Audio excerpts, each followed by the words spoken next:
November 12th, 2018, Shaquille O'Neal supporting cub abuse. We asked our researcher to look into how we can best approach Shaq to convince him it will destroy his brand to be part of Jeff Lowe's new version of the GW Zoo. The last thing big cats need is someone as prominent as Shaquille O'Neal, with his 13 million plus online followers, to be openly endorsing cub-petting, roadside zoos, or pet tigers. And even worse is that Shaq has deep ties with many major celebrities, corporations, and media companies, and he seems to be leveraging that into promoting Lowe's scheme.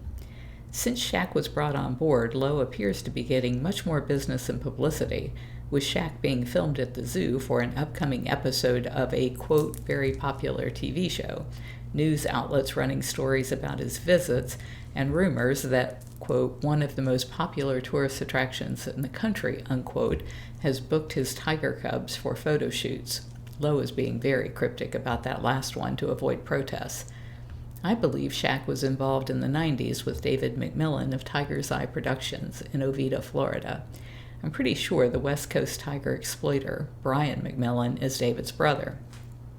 Brian trained under Gunther Gable Williams at Ringling and has many Gunther stories, including that he was a horse training genius. Brian, now retired, also owned and ran an animal film rental business, which he has since passed on to an East Coast guy that he trained. One of Shaq's shoes was displayed on the mantle in David's home, and he said Shaq was a friend and frequent visitor to his tiger training camp.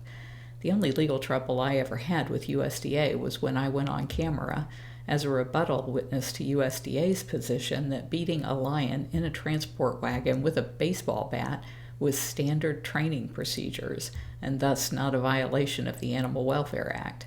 That landed me in court facing a bunch of bogus allegations, which were all thrown out and the case dismissed. Even though he has a long history of bad judgment when it comes to captive big cats, I think we can apply enough pressure to put an end to it. Later in the day, this was an email that came in. Dear Big Cat Rescue, I am a wildlife and conservation photographer and consultant on ethics in wildlife photography. I advise the National Audubon Society on ethics in bird photography and have served as the chair of the Ethics Committee for the North American Nature Photography Association from 2014 to 2018.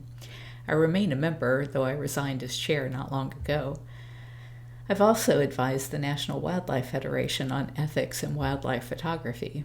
I speak and write a lot on this issue, and one of the problems that I tackle is photography game farms, places that exist solely to profit off exotic animals performing for paying photographers. As you probably know, these places have all kinds of violations. In particular, Triple D, Animals of Montana, and Minnesota Wildlife Connection are the most popular game farm destinations in the U.S. for nature photographers. These places all offer opportunities with baby animals every spring. I have researched this on the web, but I can find no information on what happens to these animals. I am sure they don't stay at the game farms after they have outgrown their cute period. What I would like to do is find some kind of evidence that reveals where they go, whether it's to auction or ending up in places that are not accredited or that have lots of violations, etc., like roadside zoos. Do you know where I could get reliable info on this? It might be from someone who once worked at one of these places, or it could be information from Fish and Wildlife departments. Also, do you know how much breeding of big cats these places are actually doing? And what is the purpose of the breeding? To supply other places as well as themselves with baby animals? To genetically create ever more beautiful and big animals? I potentially have a very big audience for the articles I'm planning to write, the Nat Geo blog and the Outdoor Photographer magazine, which I write a regular column for.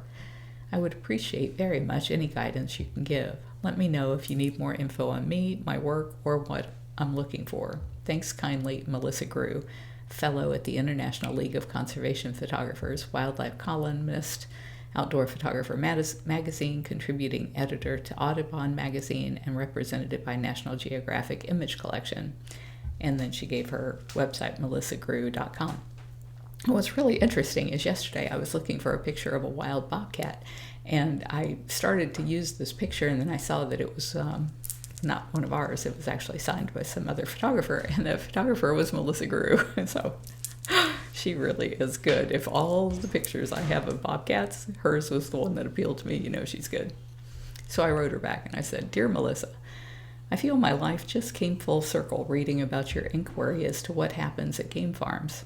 In addition to Little Feather Bobcat, a couple of other cats who came from game farms were Shaquille, who was a Canada Lynx, came from the Woods and Waters auction, where the owner told us what he did.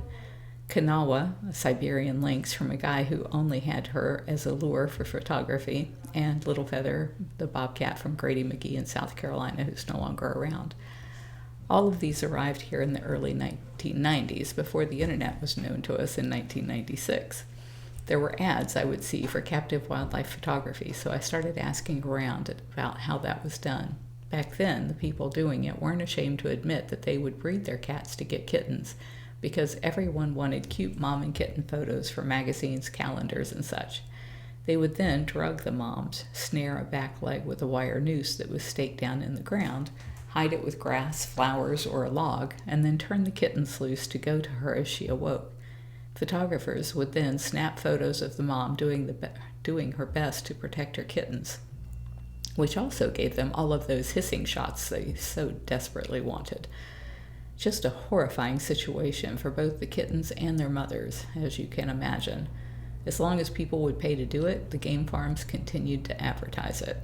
I figured that if people were so intent on getting those shots, maybe we could offer an alternative that would put the game farms out of business. We offered photo tours of our cats who had been rescued from fur farms, game farms, and private owners for a fraction of the costs that the game farms charged. At the game farms, they were taking the cats from barren, tiny jail cells out into a beautiful setting.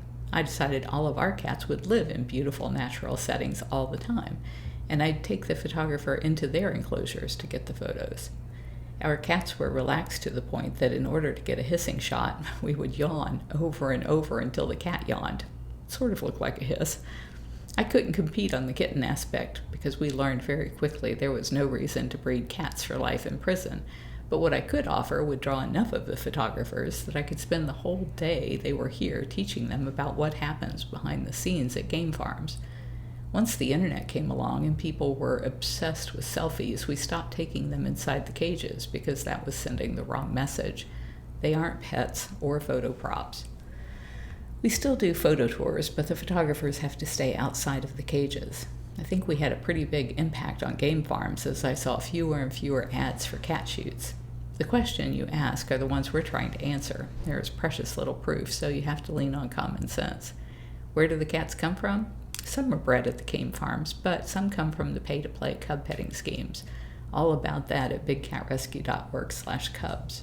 Where do the cats go? I think most are killed because they aren't ending up in pet hands the way they used to. The cycle is cubs ripped away from their moms when only hours old and pimped out until they are 12 weeks old. Most disappear, but some end up being kept as breeders, and some are sold or given away as pets. Those pets end up being dumped in sanctuaries by the time they are 2 or 3 years old. Relatively very few cats are ending up in sanctuaries. In 2003, we had to turn away 312 big cats, in addition to all that we were able to rescue because there was no space. Other sanctuaries had the same issues. We were all just overflowing with cats and having to turn them away all of the time for a lack of room. Thanks to the Captive Wildlife Safety Act, passed in 2003, and a number of states passing bans and partial bans, those numbers are dropping. We might get a dozen requests in a year, and we could take them all, but don't because there are plenty of accredited sanctuaries fighting to get cats. We actually want to end the problem rather than just keep rescuing cats, but that's not how most places work. We won't take cats from people who are continuing to buy or breed either, so that limits how many we can take in as well. While the number of big cats ending up in sanctuaries is dropping dramatically, as is private ownership, what is increasing is the number of places offering pay to play with cubs, mostly tigers and lions. Since all those cubs are not ending up in private hands and then sanctuaries, common sense will tell you that the breeders and dealers are killing them. Some are being caught, but the network is larger than what the indictments currently indicate. And this was, I gave her a link to the justice.gov link to the murder for hire charges against Joe. An example is Doc Antle at Tigers in Myrtle Beach, South Carolina. See docantle.com. He has a strip mall store where you can go pet cubs throughout the entire tourist season, and people tell us there are usually half a dozen to a dozen available all the time, but his census only goes up by 1 or 2 a year. If they are only handled until they are about 12 weeks, you are talking dozens of cubs he has to have each year. Whistleblowers say he kills the cubs when he's done with them, but no one has been able to document it, and USDA fails to do the math each year to figure out that there seem to be a lot of missing cats. USDA stopped posting the inspections and voluntary census numbers when Trump took office, so it's been very hard to prove our beliefs. This link is a survey we did in 2011 when we petitioned USDA to stop cub petting, and we found 75 places that were doing it then. We are in the process of updating it, but so far I've only researched CAA zoos because they have been the biggest opponent to our federal bill to ban cub petting at bigcatact.com. Good luck with your story. I'm very glad someone with your credentials is looking into it. For the Cats, Carole Baskin, CEO of Big Cat Rescue. Howie, Susan, and I met and decided to use Shaq's photos with cubs as a way to shame the companies he promotes. The intent is to generate enough controversy that they tell him to knock it off before he gets pregnant with a Tiger Mills Zoo in his name. I don't know if I said it here, but Jeff Lowe was saying he was going to name the place something like Shaq's Big Cats or something like that. And this image that you're seeing up on the screen is an email that was sent to me. JimMotheJungle at AOL.com was Doc Antle's email address. And he had sent this email to, I forget who, I think it might have been Roger Figg, but I could be wrong about that, who was working undercover. And he was asking, what do you do with those cups when you can't use them anymore? And the answer was, well, easy. Isoflurane is the super simple, easy to use. It is a liquid, and you put a teaspoon on a cotton ball or paper towel, put it in a covered kennel or box. It turns to gas and makes whatever go to sleep, then die. Comes in 200 milliliter bottles. And then he signed it Doc, Dr. Bhagavan, Doc Antle, Director, RareSpeciesFund.org, MyrtleBeachSafari.com, and then it gave his address. If you're enjoying my diary, please like, share, and subscribe. You can find other ways to connect to me over at bigcatrescue.org/Carole.Baskin.